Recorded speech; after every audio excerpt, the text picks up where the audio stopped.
nome é Jennifer Lelis Nascimento, eu tenho 27 anos, eu nasci em Guarulhos, na região metropolitana de São Paulo, mas eu cresci e fui criada mesmo na cidade de Tiradentes, que é um bairro, uma comunidade do extremo leste de São Paulo. Em relação à minha orientação sexual, eu acho que eu passei por várias fases, né? Primeiro eu acreditava ser heterossexual, depois ali mais ou menos um pouco depois do ensino médio, eu comecei a me entender bissexual e hoje eu acho que eu me considero pansexual. Atualmente eu tô solteira e eu moro sozinha, quer dizer, sozinha não, né? Eu moro com a minha cachorrinha, com as minhas plantas. Crescer e ser mulher na minha família foi cruel. Eu sofri pedofilia por muitos anos dentro de casa através de um avô paterno e os meus pais não sabiam de nada, eu guardei isso até a vida adulta.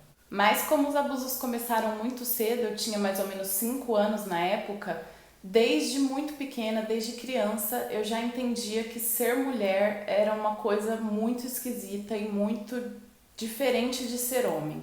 Eu teria que escrever um livro para poder explicar realmente assim quantas formas foram se mostrando para mim de que ser mulher era uma coisa ruim, muitas vezes. E apesar de tudo, eu tive duas grandes influências que com certeza sempre foram as minhas influências femininas na minha família, que eram na minha família materna.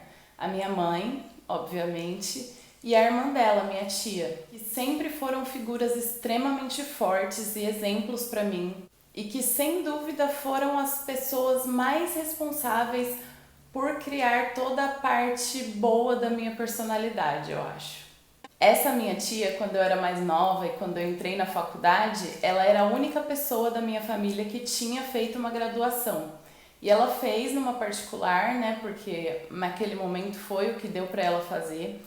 E ela teve que lutar muito para conseguir concluir a graduação, porque o meu avô era extremamente machista, o pai dela, e ele falava assim pra ela que estudar de noite era coisa de vagabunda, porque ela tinha que trabalhar para poder ajudar na renda de casa, assim como todos os outros filhos e minha mãe também, inclusive.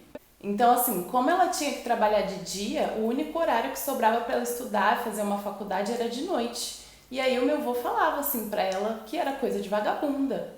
Tanto que a minha mãe não fez uma graduação, ela nunca entrou na faculdade e ela não tinha terminado nem o ensino médio, porque justamente por conta de toda essa pressão, de ter que dar conta de ter uma renda ali para ajudar no sustento da casa.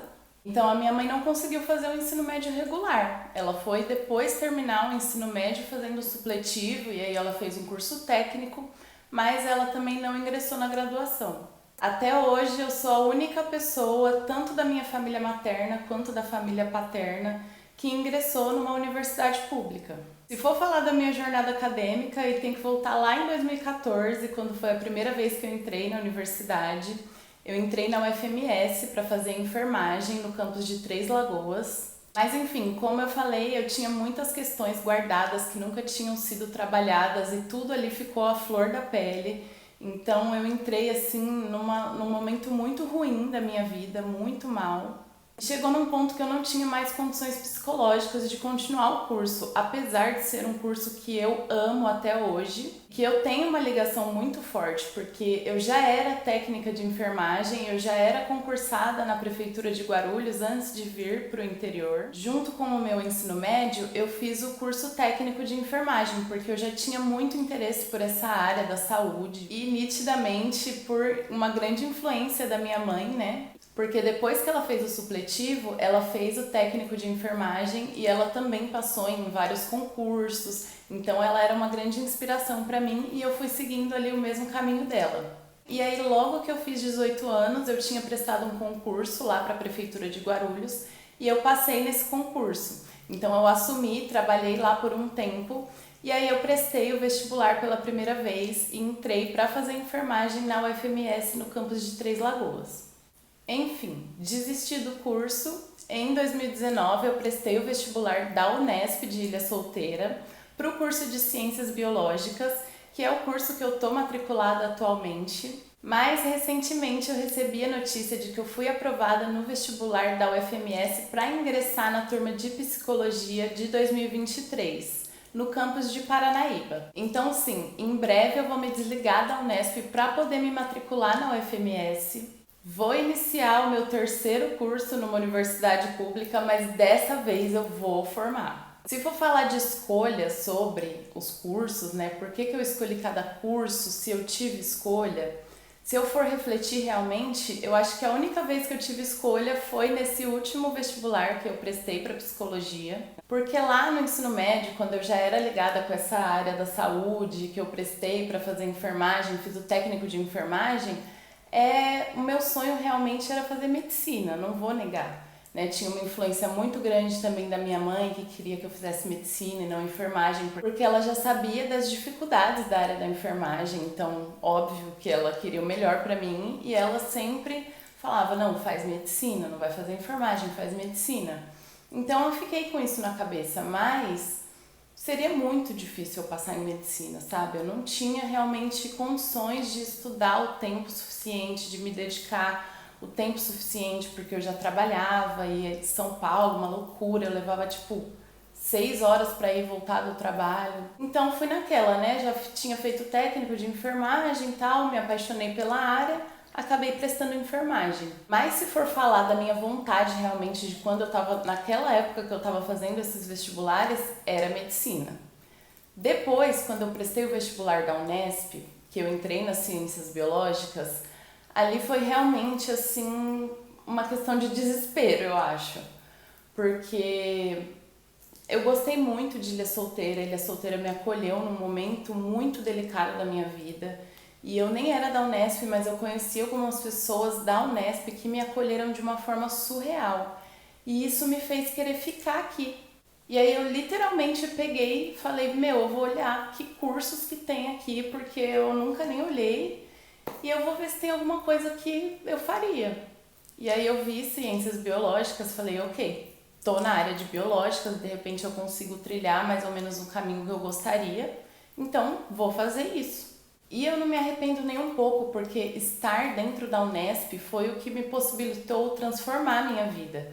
Porque eu consegui ter acesso a tratamento psicológico, uma coisa que eu nunca tinha feito antes, um acompanhamento realmente. Tive acesso a várias outras coisas, como a moradia universitária, numa época que eu estava precisando muito. Mas realmente fazer uma faculdade pública, principalmente a Unesp, que é uma exigência assim muito alta, muito alta. E vocês estar ali tendo que cumprir com essa exigência super alta sem ser para fazer alguma coisa que você realmente ama é muito difícil. É muito difícil você manter um padrão alto se você não estiver realmente interessado naquilo. E por mais que o curso de Ciências Biológicas está dentro da área de biológicas, e eu aprendi a gostar de muitas coisas no curso que eu não gostava antes, por exemplo, de plantas, da parte de botânica. Eu me apaixonei por diversas matérias que a gente estudava isso. Só que a questão para mim é que eu percebi que eu realmente quero trabalhar com seres humanos. Na biologia isso é possível, a biologia é muito ampla. Mas na faculdade, no geral, para você passar nas matérias, a gente vê muito pouco sobre ser humano especificamente. A gente tem muitas matérias que são comparadas, né? Então a anatomia comparada, a gente compara do ser humano com de outros animais. E eu queria realmente fazer alguma coisa que fosse focada em seres humanos. Eu cheguei a cogitar voltar para a enfermagem, prestar novamente o vestibular para fazer enfermagem, mas eu comecei a avaliar algumas coisas que eu sentia na época que eu trabalhei com a enfermagem. Eu percebia, por exemplo, que muitas pessoas apareciam ali na urgência e na emergência com questões psicológicas, sabe? Ou que aconteciam muitas coisas que chegavam numa emergência que poderiam ser evitadas com tratamento psicológico. Eu estou muito feliz, eu estou muito orgulhosa de mim mesma por ter tido coragem de sair mais uma vez da graduação, por mais que tenham sim muitos olhares, muitas opiniões que a gente não pede, mas que chegam na gente. Hoje, depois de muito trabalho interno, eu acho que eu sei o que eu quero pra mim, pelo menos nesse momento. Pode ser que mude, pode ser que não, mas eu vou fazer o que faz sentido pra mim. Eu tive muitas dificuldades por todo esse caminho aí que eu já fiz no meio acadêmico, mas eu acho que as maiores dificuldades realmente, assim, sempre foram financeiras e emocionais, psicológicas. E uma coisa se mistura muito na outra, né? Porque se você não tem segurança financeira, você não consegue estar emocionalmente estável. E assim, por ser mulher, aconteceram assédios, alguns olhares, piadinhas que você tem que engolir às vezes de professor. Assim, nada extremo, mas coisas que ficam nítidas que a gente tem que fingir que não entendeu porque a gente é mulher, porque um homem não aceitaria isso. A pandemia foi um grande surto para mim, assim. Essa fase do ensino remoto emergencial foi muito difícil, porque até hoje eu tenho boa parte de pessoas ainda da minha família que moram lá na comunidade da cidade de Tiradentes. Muita gente pegou Covid, a minha avó faleceu de Covid na pandemia e para mim foi muito difícil porque eu via alguns colegas, assim, vários colegas e, claro, cada um vai aproveitar do seu momento, das coisas da sua forma e vai digerir da sua forma, né? Mas eu via muita gente falando assim que a pandemia foi bom porque eu consegui pegar um monte de matéria, tipo, subiu meu CR. E cara, pra mim a pandemia tava sendo muito puxado, assim, eu não conseguia, teve um semestre que eu simplesmente larguei todas as matérias, né, o semestre que a minha avó morreu. E no próximo eu peguei, tipo, 3 matérias pra manter o mínimo, pra eu ficar matriculada. Então, digerir tudo isso foi muito difícil. E também ter que lidar com essa questão, né, de ver as pessoas, assim, de certa forma, conseguindo lidar com isso e eu não estava dando conta. Então, assim, quando as coisas foram voltando para o presencial, primeiro que eu fiquei meio assustada. Assim, não queria estar num lugar com muita gente, sabe? Tanto que eu fui levar, sei lá, muito tempo pra ir numa festa, muito tempo mesmo. Fui assim.